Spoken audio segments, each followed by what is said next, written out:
What up? What up? It is Alex, the fantasy football hustler, back at you. We got a running back start and sit video. We're going to be talking about every game, every relevant running back. We're going to switch things up a little bit. Let me know what you think. And if it's your first time here, hit that subscribe button. First game is Thursday Night Football. We got Philly taking on Washington. The spread of the game is -3. That's how good Washington's been lately, right? The over-under, 48.5, one of the higher over-unders on the week, so expect a lot of scoring. When it comes to the running backs, of course, we're starting Saquon. Washington has been pretty good, though. They're giving up the 11th fewest points to running backs right now. The EPA being higher than the season points allowed means they've been a better matchup as of recent. But you're starting Saquon either way. Let's shout out Brian Robinson Jr.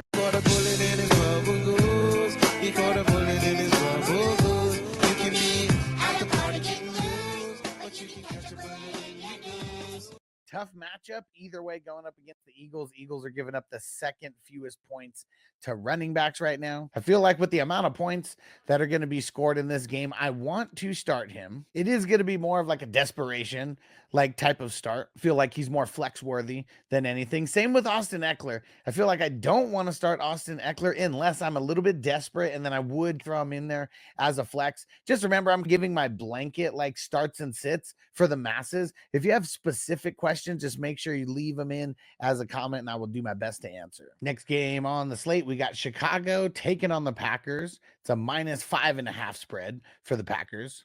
The over-under is 40.5. It is going to be ugly. This is one of the lowest over-unders on the week. We shouldn't expect a lot of scoring. I'm starting Swift in this matchup. Packers are giving up the 15th fewest points to running back, just middle of the road. On the other side of things, Chicago has been a little bit of a positive matchup for the running back, so I feel like I'm going to play Josh Jacobs in here, and we're rocking with them. I feel like both guys are at least RB2s this week.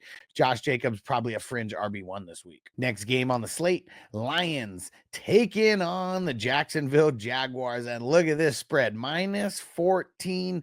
The over-under is 47. I wonder if Vegas thinks that Detroit is going to score like most of those points. Monty and Gibbs, great matchups. You're starting them. Jacksonville giving up the 30th fewest points to running backs. So super smash matchup. On the other side of things, Detroit has been a really bad matchup. They're giving up the 6th fewest points to running backs right now. And the way that Jacksonville has just looked lately, and there's going to be no Trevor this week, I'm just sitting everybody. I don't want to deal with the headache of the Jacksonville running backs this week. So sit them all. Next game on the slate, we got the Titans taking on the Vikings. The Vikings are a -6 point favorite in this. The over-under is 39.5. Another one of those super low scoring games are expected. Will Tennessee even be able to score? I really don't want to start Tony Pollard. Like it just depends on your level of desperation, because the Vikings have been amazing at shutting down the running backs. They're giving up the 4th fewest points to running back. So give it up a little bit through the air, but on the ground, they are very solid. Now over to the Minnesota side of things, I would start Aaron Jones as long as he plays. Make sure you guys hit subscribe and you're hanging out with us throughout the week, because we got to monitor his practice reports all week. Cam Akers, if Aaron Jones doesn't play, that would be the guy that I would start in like a dart throw, like flex capacity, but that's about it. For this next game, we're going to South Florida. Miami taking on the Las Vegas Raiders. Miami -7.5 point favorite. That just shows how trash the Raiders are. The over-under is 44. So I expect a decent amount of scoring. I really feel like it goes under here, because Miami's defense has been pretty solid, but not when it comes to defending the run. They're giving up the 22nd fewest points to running backs. But I don't want to start Alexander Madison. You must be beyond desperate. You either need to be in a super deep league or just like everybody's injured or on bye. I'd pretty much sit Alexander Madison at all costs. You know the Raiders are going to be partying up when it goes to Miami. Don't forget about that. We always wonder why teams go down to Miami and they look a little bit different. It's because they're partying. Come on. Now, on the flip side of things, the Raiders, even a better matchup for the running back, giving up the 26th fewest points. And look at how high their EPA is. 28. That means it's a smash matchup for A-Chain. So you start him. Raheem Mostert, I'm sitting him pretty much at all costs. You have to be pretty desperate to throw him in there as a flex. Next game on the docket, we got the Patriots taking on the Rams. Feel like this is going to be a really ugly game. The Rams, a 5-point favorite, over under 43.5, middle of the road type of scoring. Here's another one that I feel like hits the under. Patriots have been pretty susceptible to the run, so I don't think I'm going to think twice about starting Kyren. We're just rocking with them. And on the flip side of things, the Rams, a little bit better than middle of the road, giving up 13 fewest points to running backs. I feel like Stevenson's going to finish as an RB2 this week, but I'd throw him out there in a flex if you're in a more shallow league as well. All right, another ugly game. We got the Saints taking on the Cleveland Browns off the bye. New Orleans is a 1-point favorite. These teams are both so trash that it's a pick 'em. Cleveland's really good at defending the run. They're giving up the 7th fewest points to running backs. That being said, I'm still starting Kamara. With the amount of buys and the amount of injuries that we have, I doubt you have 2 or 3 better running backs than him. So I'm just going to say start him. Let's be realistic about this. If you're in a shallow league, put him on the bench, though. Saints are like the exact opposite. They're 29th in points given up to the running backs.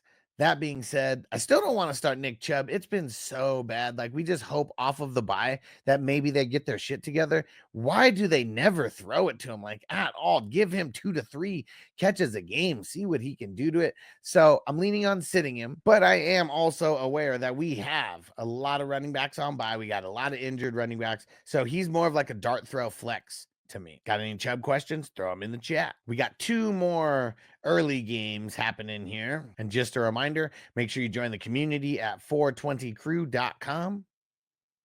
I start a bunch of leagues. I give advice. It's a really dope community. You could join for free. If you want to take part in my fantasy consultation services, get on the superstar tier or higher. Want to get the red carpet rolled out for you? Sign up as the all access or the ultimate priority. Next game on the slate, we got the goddamn Jets taking on the Colts. Jets are a 4-point favorite. Another one of those middle of the road scoring games, over-unders at 43.5 points. Indy's been a little bit more solid against defending the run over the last couple weeks, giving up the 19th fewest points to running backs. And I feel like I still got to start Brees. Like, I would just love to say sit him because he's been very middle of the road. And we all know that, and it sucks. But who are you going to play over him? You got 2 or 3 better running backs than Brees with better matchups. I doubt it, so we're just going to start him. Not starting anybody else over there. The Jets, they have been giving up a couple points to the running backs over the last couple weeks. They're not giving up the booty, but enough to where we're not thinking twice about starting JT. So get him out there. The last Sunday early game is the Steelers taking on the Ravens. Ravens a 3-point favorite. 48.5 points. They're expecting a lot of points. This is one of the higher over-unders on the week. Baltimore's been pretty good at defending the run.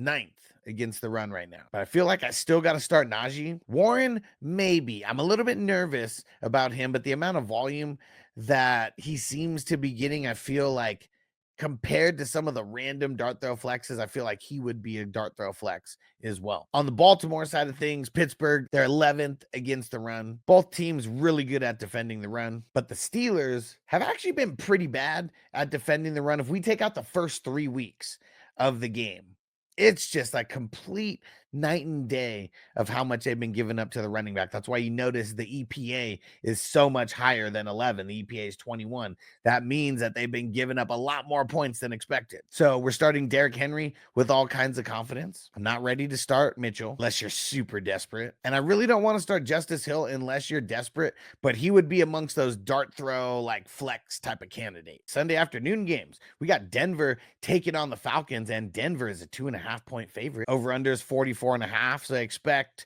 a little bit of scoring, but I expect some good defense as well. Atlanta's given up the 10th fewest points to running backs. Everyone who grabbed Audric Estime, I would say sit him unless you are really desperate at running back, and then I would deploy him as a dart throw like type of flex guy, but that's really all he is to me, is a dart throw type of flex guy. Don't let anybody tell you different. Then on the flip side of things, Denver 18th against the run. We're not sitting Bijan no matter what. There's nothing really to say. Tyler Algier, I'm leaning on sitting. Got to be desperate if you're going to deploy him as a flex. 2 more afternoon games.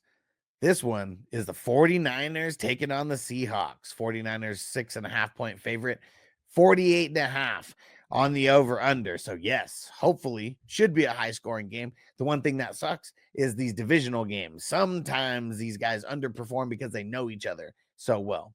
But let's hope with this 48.5-point over under that there's just a lot of scoring going on out there. We're playing CMC. Even if you needed to take a week to see what he did, he's good to go, locked and loaded. 49ers are 21st against the run right now.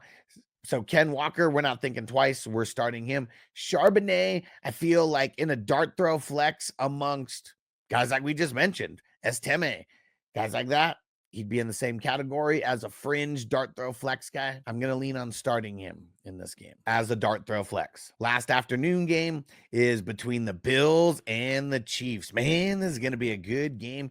Pretty much a pick 'em. Bills are a 2.5-point favorite. The over-under is 46. The worst thing about this matchup is that the Chiefs are number 1 against the run. So we got to make decisions on Cook. I feel like we're starting him even if it's in a flex role. But if you're in a more shallow league, just sit him on the bench. Why go against the grain and go against the numbers when the Chiefs have literally shut everybody down? The thing that's going to save his day is by them getting all the way down there, the team thinking it's going to be Allen running it in, and then Cook runs it in. So he can get a touchdown. It is one of the more high-powered offenses, but it sucks either way, and I'd be super nervous about starting Cook this week. On the other side of things, the Bills, they're 31st against the run. So, yeah, we're starting Hunt. The Chiefs already came out and said that Pacheco, even though he got designated to return from IR, that he is not likely to play this week. So we got at least one more week of Hunt by himself. We've made it all the way to Sunday Night Football. Oh, yeah. And this one was a flex game. I can't remember what game was there first, but it was trash. It got booted out of there. I think it was the Jets and the Colts. Now we got the Chargers and the Bengals. Should be a way better Sunday night game. This one's a pick 'em too.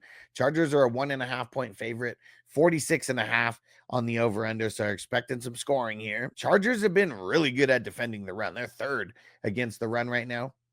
But I still got to start Chase Brown. He's just doing too well out there that I got to start him at least as a flex. If you have 2 better running backs than him, I would consider putting him on the bench, but I feel like he's been so good that he's been at least an RB2. Bengals also really good against the run, 8th against the run. But J.K. Dobbins has been so good. I'm locking and loading him. And there's a bunch of people who probably picked up Gus Edwards thinking that he's going to get double-digit touches again, and he might. But it's just not going to be good either way. So don't deploy Gus Edwards. Got to be very, very desperate to do that. Yes, we made it all the way to Monday Night Football. Yes, our favorite time of the week. But we got a really shitty game, though. So this Monday Night Football is probably going to suck. We got the Texans taking on the Cowboys. Texans a 7.5-point favorite, and the Texans have been horrible. So that just shows you how bad the Cowboys are as well. The over-under is 42. How the hell do these teams get 42? Houston's got to be scoring in the 30s for them to get that. I don't see the Cowboys scoring 2 touchdowns. I don't see the Cowboys scoring more than 10, and that's even me being generous. Texans are 5th against the run, so I don't want to play Dowdle or anybody. It sucks. I really don't want to leave it up to chance of that he's just going to randomly fall into the end zone. Texans have been too tough against the run. On the flip side of things, Cowboys have been the exact opposite. They're giving up the booty to the running backs, and it's been happening like that all year. And maybe it's been a little bit less over the last couple weeks, but I don't care. We're starting Joe Mixon, and we're not thinking twice about it. Yes, made it all the way to the end. Let me know what you think of the new format, how I'm just doing running backs in this one video. You'll see another video for wide receivers as well. Go join the community like I mentioned before at 420crew.com. I appreciate you guys. Be on the lookout for the start and sit wide receiver video, and be on the lookout for all the live streams coming forward. So hit the notifications, turn them on to all. Do that for me and leave a bell emoji as a comment so I know that you did that. We'll see you for the wide receiver starts and sits, and click one of the videos that's popping up right now.